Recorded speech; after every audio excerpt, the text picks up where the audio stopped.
Radio Lomé, il est 12h30 minutes.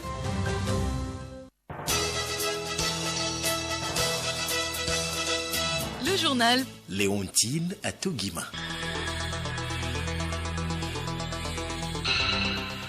Mesdames et messieurs, bonjour. Au sommaire de ce 12h30, rentrée académique 2020-2021, le gouvernement a pris des dispositions spéciales en raison de la pandémie du Covid-19. Seuls les enseignants feront leur rentrée le 26 octobre prochain.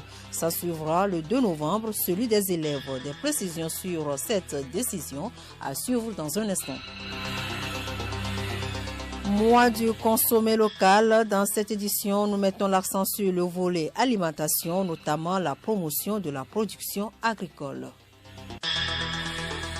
Présidentielle en Guinée, 5 millions d'électeurs sont appelés aux urnes ce dimanche. Les bureaux de vote sont ouverts depuis ce matin. Le principal enjeu de ce scrutin, la réélection d'Alpha Condé pour un troisième mandat ou l'alternance à la tête du pays.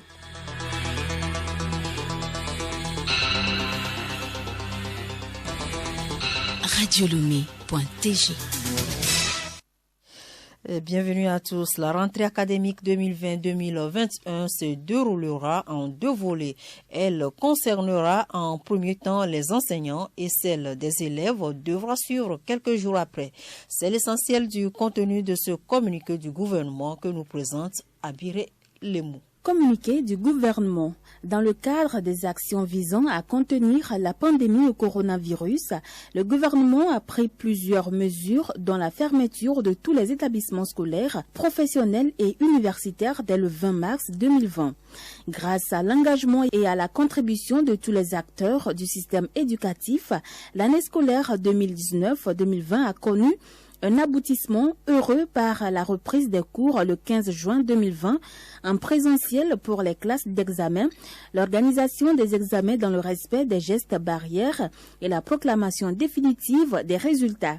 Le gouvernement adresse à cet égard ses remerciements aux différents acteurs du monde éducatif pour leur dévouement et leur sens de responsabilité. Dans la perspective de la rentrée scolaire 2020-2021, le gouvernement a, le 16 octobre 2020, échangé avec les principaux acteurs du système éducatif, notamment les fédérations des syndicats d'enseignants ainsi que les représentants des centrales syndicales, l'Union nationale des associations des parents d'élèves et d'étudiants, la Coalition nationale togolaise pour l'éducation pour tous, les représentants de l'enseignement privé, confessionnel et les représentants des promoteurs et fondateurs des établissements privés laïques. À l'issue de ces concertations, la rentrée scolaire est fixée au 26 octobre 2020 avec les aménagements ci-après. La semaine du 26 au 30 octobre sera consacrée à la rentrée administrative et pédagogique et à la mise en place des mesures barrières.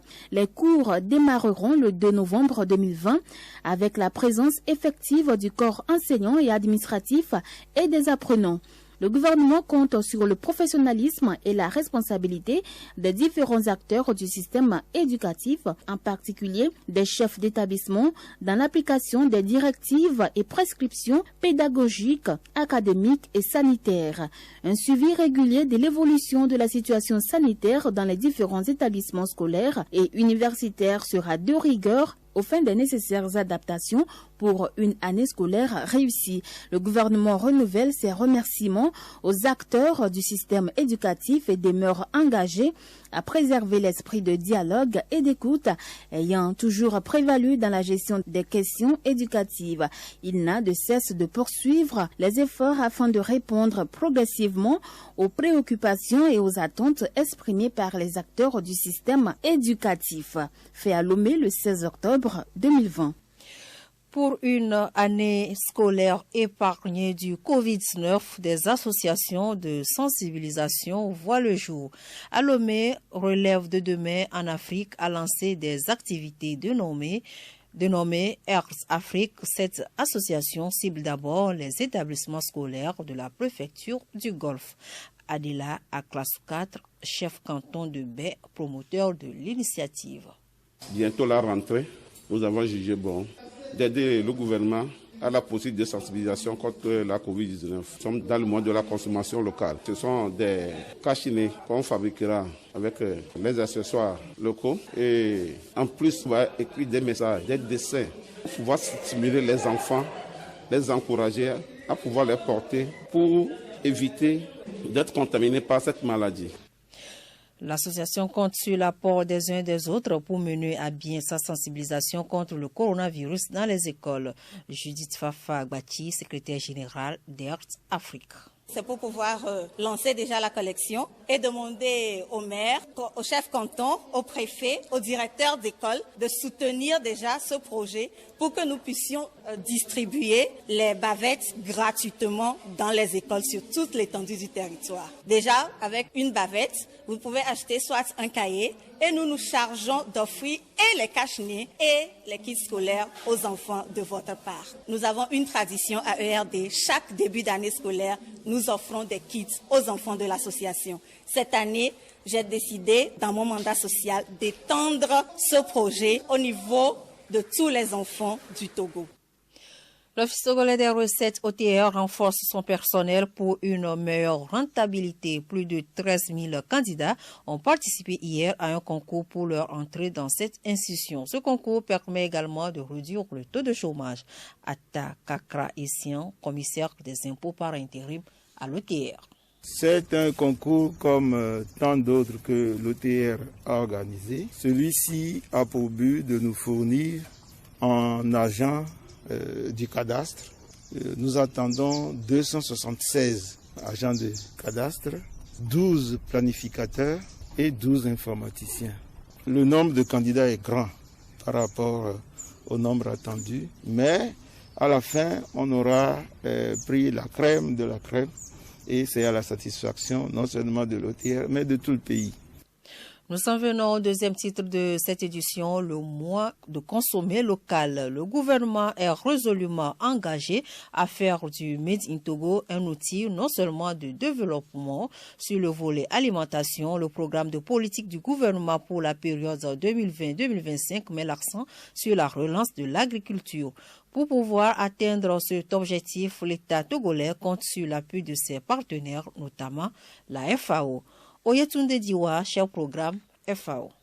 La FAO a défini avec le gouvernement les domaines prioritaires. D'abord, face à la Covid, il y a un plan de riposte agricole qui permet de rendre disponible tout ce qui est intrant agricole dans le pays. Puisque on sait aussi que le transport, la commercialisation, les échanges sont bouleversés. Donc il faut faire en sorte que tout ce qui est intrant, semences de qualité, tout ce qui est matériel agricole puisse être accessible par les populations, par les agriculteurs. Et la FAO s'engage aux côtés du gouvernement pour y travailler là-dessus. Il faut définitivement asseoir des chaînes de valeur agricole et promouvoir la transformation locale. La FAO s'est engagée déjà en travaillant beaucoup avec les femmes parce que nous avons remarqué que si les hommes sont dans le maillon de production, on retrouve les femmes beaucoup dans la transformation. Et c'est dans la transformation, dans l'étiquetage, dans la commercialisation qu'on va donner un peu plus de valeur ajoutée à nos produits et permettre aux Togolais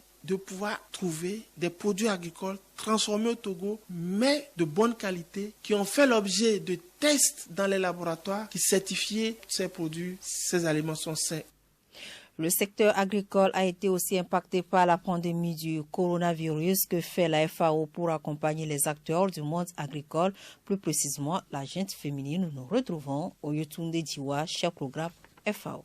Avec la pandémie, surtout les 3 premiers mois, la plupart des unités de transformation ont cessé. Parce que même les marchés sur lesquels ils vont vendre les produits n'existaient plus. Comment transporter les produits d'un lieu à un lieu B, c'était pas possible. Mais nous pensons qu'avec toutes les mesures barrières qui sont mises en avant aujourd'hui, avec la situation plus ou moins maîtrisée de la pandémie aujourd'hui, le message fort à l'endroit des femmes, c'est que nous devons vivre maintenant avec la Covid, travailler, continuer par travailler, mais en respectant les mesures barrières, en renforçant les mesures de bonnes pratiques et d'hygiène de production de denrées alimentaires, en réorganisant nos systèmes de travail et de transformation pour que nous continuions par mettre à la disposition de la population des produits sains, des produits de bonne qualité.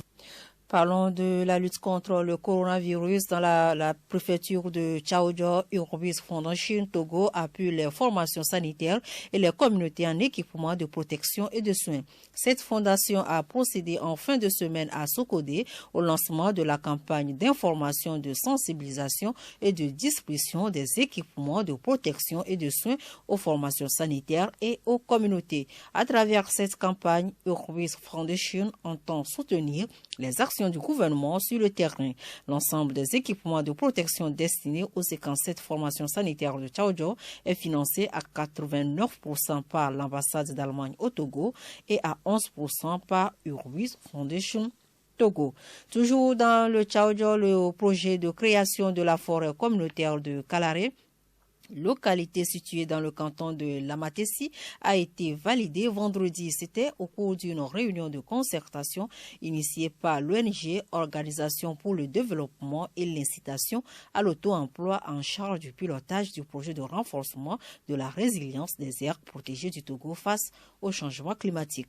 Ce projet est financé par l'Union européenne avec pour mission d'appuyer le gouvernement et les communautés à développer le couvert végétal pour une meilleure pluviométrie. Et pour boucler la page nationale, ce communiqué du ministre de la Sécurité et de la Protection civile relatif aux faits d'enlèvement et de séquestration à Agné. Grace Goto. Le mercredi 30 septembre 2020, le commissariat de la ville d'Agné a été saisi d'un cas d'enlèvement avec demande de rançon de M.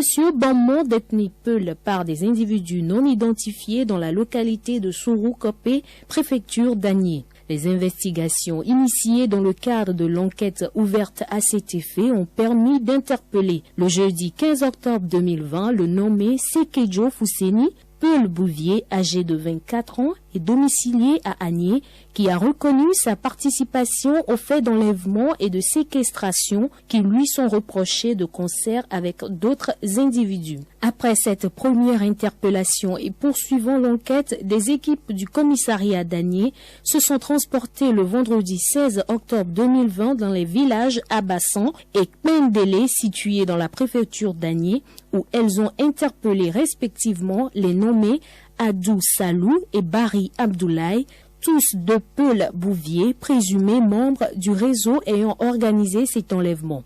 Tandis que le premier interpellé a été conduit sans difficulté et placé en garde à vue à l'unité, le transfert du nommé Barry Abdoulaye de son lieu d'interpellation vers le commissariat d'Agné a par contre été émaillé d'un incident grave. En effet, au cours du repli de l'équipe d'intervention, le mis en cause, qui était remorqué sur une motocyclette conduite par un agent de police, a, à hauteur d'un ponceau situé à 5 km environ de la ville d'Agné, délibérément déséquilibré la dite moto pour précipiter le conducteur et lui-même dans un ruisseau en crue et tenter de noyer le policier coincé par sa moto afin de s'enfuir.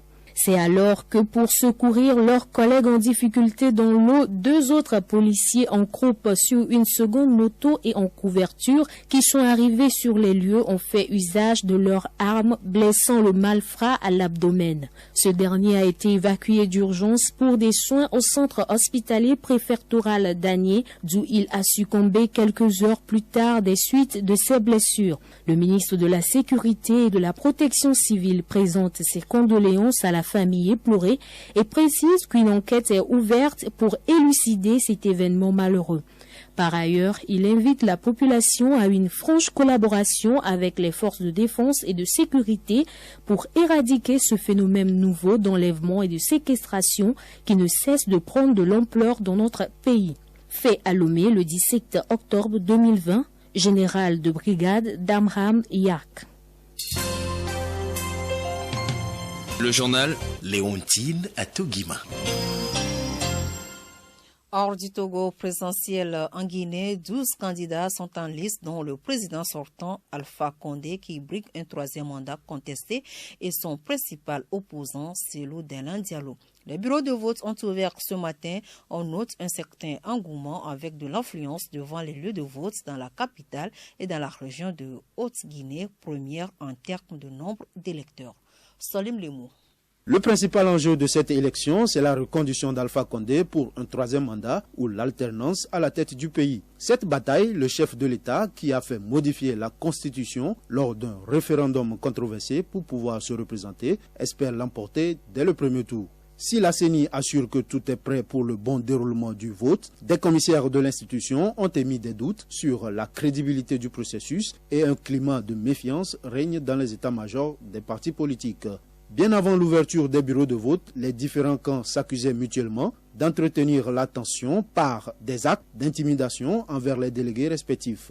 Dans les rangs de l'UFDG, principal parti d'opposition, on dénonce une organisation unilatérale de la composition des bureaux de vote à la mise à disposition d'un PV unique pour tous les candidats. Tout est fait pour créer la zizanie, soupire son secrétaire général Aliou Condé. Du côté du Rassemblement du peuple guinéen, RPG, le parti au pouvoir, on est en revanche plutôt serein sur le déroulement des opérations de vote. C'est au moment du dépouillement et de la centralisation des résultats que la porte-parole du parti, Domani Doré, craint des tensions. Ces deux principales formations ont prévu de déployer des délégués dans chacun des 425 bureaux de vote de la préfecture. Leurs responsables promettent d'être vigilants sur la transparence du scrutin. Dans un communiqué publié samedi, Amnesty International appelle les autorités à protéger la sécurité de toute la population alors que la campagne électorale a été marquée par des violences et des violations des droits humains.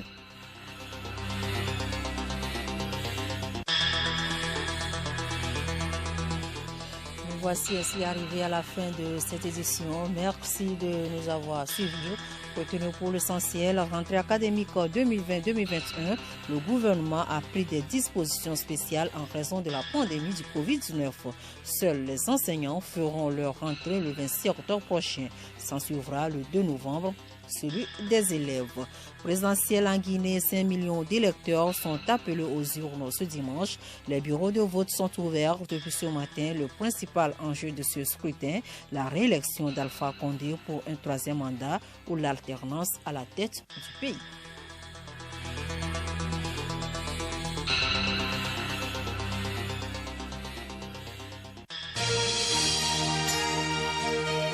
Radio Lomé, boîte postale 434, email radiolomé@radiolomé.tg. radiolomé.tg